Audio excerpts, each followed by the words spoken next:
Katanya, yang namanya usaha itu nggak pernah mengkhianati hasil. Yang jadi sebuah pertanyaan adalah, ini benar apa salah? So, Fitsco, selamat datang di channel Mindless Coach Adi. Sebelum kita mulai penjelasannya, jangan lupa untuk follow atau subscribe dulu channel akun ini. Kita mulai penjelasannya. Oke, kali ini gue nggak sendirian. Gue akan dibantu oleh sebuah papan tulis untuk membuat lu biar lebih paham dalam penjelasan yang mau gue utarakan di video ini. Ya, jadi di sini ada sebuah diagram. Ini adalah X, ya. Ini adalah Y. Di mana X ini adalah sebuah hasil dan di Y ini adalah sebuah upaya. Oke. Nah, yang namanya kita melakukan sebuah upaya, mungkin belajar sesuatu, lu berolahraga dengan tujuan pengen lebih kurus, pengen lebih bagus badannya. Jadi apapun tujuannya, biasanya kita akan melalui namanya proses. Itu nggak lari ya. Jadi proses ini akan berkesinambungan selama kita melakukan. Tapi the point begini guys.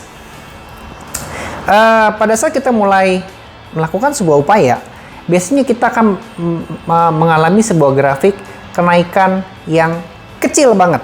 Ya, contoh ya, misalnya gue upload konten selama 100 video pertama, kayaknya tuh progresnya kecil banget, subscribernya nggak naik-naik, kemudian gue mengalami stuck, terus kayaknya gue udah konsisten tapi kok kayak nggak ada hasil sama sekali. Yang mana jadinya yang katanya kerja keras mengkhianati hasil, ini jadi bullshit lah, begitu ya.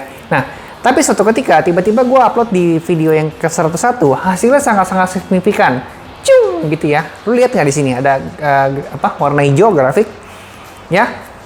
Dan di sini kenaikannya karena sangat melonjak, sangat ekstrim, kita mendapatkan sebuah dopamin dan akhirnya kita sangat-sangat happy banget karena kita merasa sangat sukses. Tapi dikala kita menikmati kesuksesan yang sudah kita dapatkan sesuai dengan yang kita inginkan, the point adalah kita tiba-tiba mengalami stuck, ya. Kita mengalami stuck di sini, ya.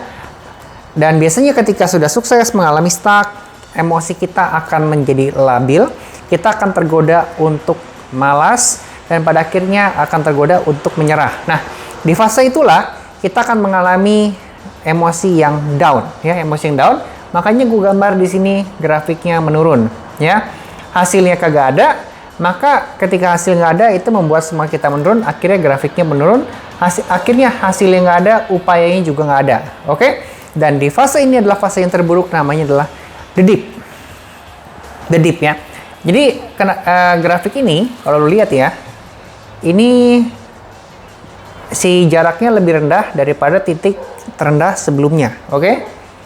Ya, lebih rendah karena bisa jadi kita nggak bergerak sama sekali. Nah, di fase the dip ini biasanya kita akan mengalami struggling, kita akan mengalami kebingungan, kita harus ngapain, kita stuck, bener-bener nggak tahu harus ngapain gitu. Nah, di fase ini biasanya di ini gue mau sharing pengalaman ya. Gue akan mencari yang namanya mentor, oke? Atau mungkin gue ikut kelas,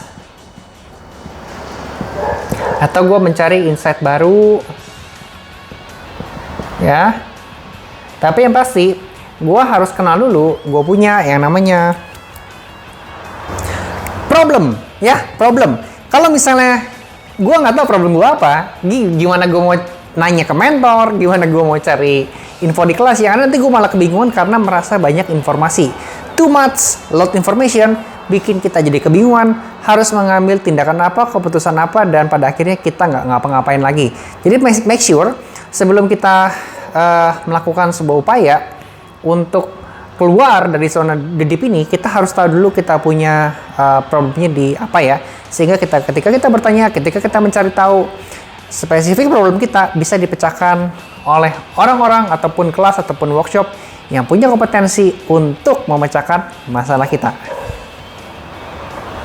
Dan pada akhirnya ya guys, kalau lu lihat di sini grafiknya dari the dip ini, dia akan naik ke atas dan akhirnya melampaui garis titik-titik yang sebelumnya yang lebih rendah, sekarang lebih tinggi.